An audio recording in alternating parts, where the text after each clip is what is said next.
Item ಯಾವುದೇ ಇರಲಿ try ಮಾಡಿ ಆಚಿ ಚಿಕನ್ ಮಸಾಲಾ. ಗಲ್ಫ್ ರಾಷ್ಟ್ರಗಳಲ್ಲಿ ಯುದ್ಧ ಆಗ್ತಾ ಇದೆ. ಅದರ ಬಿಸಿ ಬೆಂಗಳೂರಿಗೂ ಕೂಡ ತಟ್ಟಿದೆ. ಗಲ್ಫ್ ರಾಷ್ಟ್ರಗಳ ಯುದ್ಧ ಬೆಂಗಳೂರಿಗೂ ಕೂಡ ಬಿಸಿ. ಗ್ಯಾಸ್ ಸಿಲಿಂಡರ್ ಪೂರೈಕೆಯಲ್ಲಿ ಭಾರಿ ವ್ಯತ್ಯಯ ಇರೋದು. ನಗರದ ಹೋಟೆಲ್ ಹಾಗೂ ಪಿಜಿಗಳಿಗೂ ಕೂಡ LPG ಸಂಕಷ್ಟ ಎದುರಾಗಿದೆ. ಗೃಹ ಬಳಕೆ ಗ್ಯಾಸ್ ಮೇಲೂ ಕೂಡ ಯುದ್ಧದ ಪ್ರಭಾವ ಬೀರಿದೆ. ಹಾಗಾದರೆ ಸಂಪೂರ್ಣವಾಗಿ ಸ್ತಬ್ಧವಾಗುತ್ತಾ ಹೋಟೆಲ್ ವ್ಯಾಪಾರ ಅನ್ನುವಂಥ ಪ್ರಶ್ನೆ ಇದೆ. ಹೋಟೆಲ್ ವ್ಯಾಪಾರ ಸಂಪೂರ್ಣವಾಗಿ ಸ್ತಬ್ಧವಾಗುತ್ತಾ? ವಾಣಿಜ್ಯ ಸಿಲಿಂಡರ್ಗಳ ಪೂರೈಕೆಯಲ್ಲಿ ವ್ಯತ್ಯಯ ಆಗ್ತಾ ಇದೆ. ಹೋಟೆಲ್ಗಳಿಗೆ ಬೇಡಿಕೆ ಇದ್ದಷ್ಟು ಸಿಲಿಂಡರ್ಗಳು ಪೂರೈಕೆ ಆಗ್ತಾ ಇಲ್ಲ ಅಂತ ಬೆಂಗಳೂರು ಹೋಟೆಲ್ ಸಂಘ ಹೇಳಿಕೊಂಡಿತ್ತು. ಹೀಗಾಗಿ ಹೋಟೆಲ್ಗಳನ್ನ ಬಂದ್ ಮಾಡುವಂತಹ ಪರಿಸ್ಥಿತಿ ಬರ್ತಾ ಇದೆ ಅಂತ. ಗಲ್ಫ್ ರಾಷ್ಟ್ರಗಳಲ್ಲಿ ಯುದ್ಧ ಆಗ್ತಾ ಇರುವಂತಹ ಪರಿಣಾಮ ಇದೀಗ ಬೆಂಗಳೂರಿಗೂ ಕೂಡ ಅದರ ಬಿಸಿ ತಡ್ತಾ ಇದೆ. ವ್ಯತ್ಯಯ ಆಗ್ತಾ ಇದೆ ಸಿಲಿಂಡರ್ಗಳ ಪೂರೈಕೆಯಲ್ಲಿ. ಅದು ಹೋಟೆಲ್ಗಳಾಗಿರ್ಬೋದು, 20,000 ರೆಸ್ಟೋರೆಂಟ್ಗಳು, 3,500 ಲಾಡ್ಜ್ಗಳು ಬೆಂಗಳೂರಿನಲ್ಲಿ ಇರುವಂಥದ್ದು, ಮತ್ತು ಪಂಚತಾರ ಹೋಟೆಲ್ಗಳು, ಬೀದಿ ಬದಿ ವ್ಯಾಪಾರಸ್ಥರುಗಳು, ಎಲ್ಲರಿಗೂ ಕೂಡ ಸಿಲಿಂಡರ್ನ ಅವಶ್ಯಕತೆ ಇದೆ.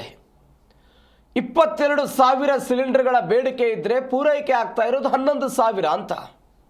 50% ಸಿಲಿಂಡರ್ ಪೂರೈಕೆಯಲ್ಲಿ ವ್ಯತ್ಯಯ ಆಗ್ತಾ ಇದೆ. ಈ ಕಾರಣಕ್ಕಾಗಿ ಹೋಟೆಲ್ ಉದ್ಯಮದ ಮೇಲೆ ನೇರವಾದಂತಹ ಹೊಡೆತ ಬೀಳ್ತಾ ಇದೆ. ಯಾಕೆ ಸಮಸ್ಯೆ ಆಗ್ತಾ ಇದೆ? ಭಾರತಕ್ಕೆ ಬೇಕಾಗಿರುವಂತಹ LPGಯ ಪೈಕಿ ಭಾರತಕ್ಕೆ ಇಡೀ ದೇಶದ ಒಟ್ಟು ರಾಜ್ಯಗಳಿಗೆ ಬೇಕಾಗಿರುವಂತಹ ಒಟ್ಟು LPGಯ ಪೈಕಿ 60% ನಾವು ಆಮದು ಮಾಡ್ಕೊಳ್ತೀವಿ. ಬೇರೆ ದೇಶದಿಂದ ತರಿಸ್ಕೊಳ್ತೀವಿ, ಆಮದಾಗುತ್ತೆ 60%. ಈ 60% ಪೈಕಿ 90% ಹಾರ್ಮುಜ್ ಜಲಸಂಧಿಯಿಂದ ಬರುತ್ತೆ. 60% LPG ಬೇರೆ ದೇಶದಿಂದ ಭಾರತಕ್ಕೆ ಬರುತ್ತೆ. ಅದರಲ್ಲೂ ಕೂಡ ನಾವು ಕತಾರ್, UAE, ಸೌದಿ ಮೇಲೆ ನಾವು ನೆಚ್ಕೊಂಡಿದ್ದೀವಿ. ಕೊಲ್ಲಿ ದೇಶಗಳ ಮೇಲೆ ಭಾರತ ಇದಕ್ಕಾಗಿ ಅವಲಂಬನೆ ಆಗಿದೆ. ಹಾರ್ಮುಜ್ ಜಲಸಂಧಿ ಮುಖಾಂತರವೇ ಈ ಗ್ಯಾಸ್ ಪೂರೈಕೆ ಆಗೋದ್ರಿಂದ, ಈ ಸಿಲಿಂಡರ್ಗಳು ಅಲ್ಲಿ LPG ಅಲ್ಲಿಂದ ಬರೋದ್ರಿಂದ ಹಾರ್ಮುಜ್ ಜಲಸಂಧಿ ಬಿಕ್ಕಟ್ಟು ಯುದ್ಧದ ಪರಿಣಾಮದಿಂದ. ಹೀಗಾಗಿ ಸಹಜವಾಗಿ ಇಂಥದ್ದೊಂದು ಬಿಕ್ಕಟ್ಟು ಎದುರಾಗ್ತಾ ಇದೆ.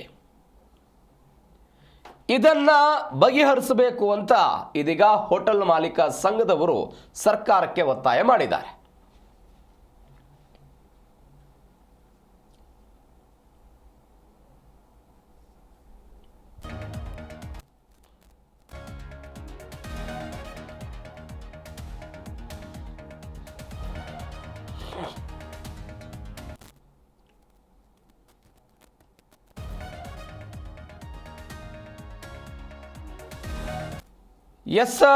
ಹೋಟೆಲ್ ವ್ಯಾಪಾರ ಹಾಗಾದರೆ ಸಂಪೂರ್ಣವಾಗಿ ಸ್ತಬ್ಧವಾಗುತ್ತಾ ಅಂತ ಅನ್ನುವಂಥ ಪ್ರಶ್ನೆ ಇದೆ. ಅದಕ್ಕಾಗಿಯೇ ಕೇಂದ್ರ ಸರ್ಕಾರ ರಾಷ್ಟ್ರದಲ್ಲಿ ಉತ್ಪಾದನೆ ಆಗುವಂಥ LPGಯನ್ನು ಹೆಚ್ಚಳ ಮಾಡಬೇಕು ಎನ್ನುವಂಥ ನಿರ್ದೇಶನವನ್ನು ಕೂಡ ಕೊಟ್ಟಿದೆ. ಅದು ಬೇರೆ ಬೇರೆ ಕಂಪನಿಗಳಿಗೆ ಕೊಟ್ಟಿರುವಂಥ ನಿರ್ದೇಶನ.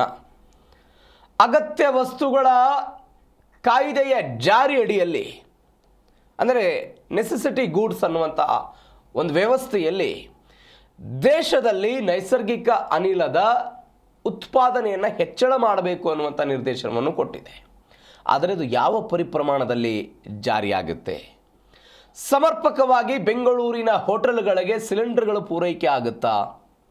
ಇದು ಸದ್ಯಕ್ಕಿರುವಂತಹ ಪ್ರಶ್ನೆ. ಮತ್ತೊಂದು ಕಡೆ ನಿನ್ನೆ ಒಂದು ಸಭೆ ಆಯಿತು. ಈ ಹೋಟೆಲ್ ವಿಚಾರಕ್ಕೆ ಸಂಬಂಧಪಟ್ಟಂತೆ ಆಗಿರುವಂಥ ಸಮಸ್ಯೆಯನ್ನು ಬಗೆಹರಿಸಬೇಕು ಅನ್ನುವಂಥ ನಿಟ್ಟಿನಲ್ಲೂ ಕೂಡ ಚರ್ಚೆಗಳಾಗಿದೆ ಅಂತ.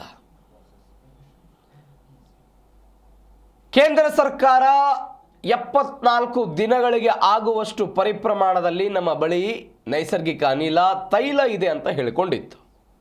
ಆದರೆ ಯಾವಾಗ ಯುದ್ಧದ ತೀವ್ರತೆ ಜಾಸ್ತಿ ಆಯಿತೋ ಇಂಥದ್ದೊಂದು ಸಮಸ್ಯೆ ಶುರುವಾಯಿತು. ಇದರ ಜೊತೆಗೆ ಕಾಳಸಂತೆಯಲ್ಲಿ ಮಾರಾಟ ಆಗೋದು ಕೂಡ ಕೇಳಿ ಬರ್ತಾ ಇದೆ. ಕಾಳಸಂತೆಯಲ್ಲಿ